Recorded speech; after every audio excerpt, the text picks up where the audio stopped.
Few could have imagined that we'd be talking about the real possibility of an AIDS-free generation. But that's what we're talking about. That's why we're here. And we arrived here because of all of you and your unwavering belief that we can and we will beat this disease.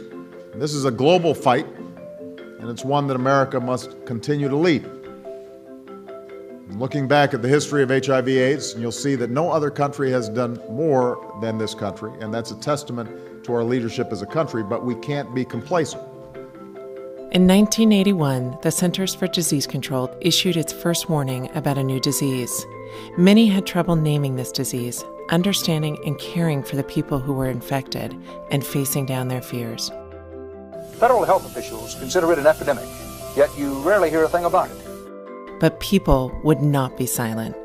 Communities mobilized to fight AIDS.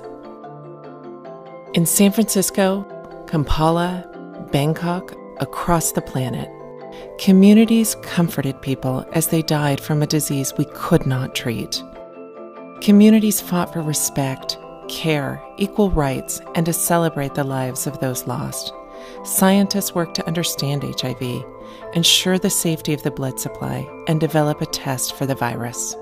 We held the first International AIDS Conference in Atlanta in 1985, and finally, we developed the first treatment for AIDS, AZT, in 1987. Individuals and communities mobilized governments, whole regions, and eventually the entire globe to prevent the further spread of HIV, develop new ways to treat infections, and to respect and care for those affected.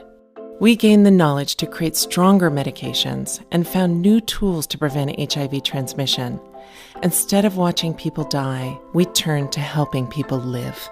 In the United States, we are working to develop treatment to all who need it.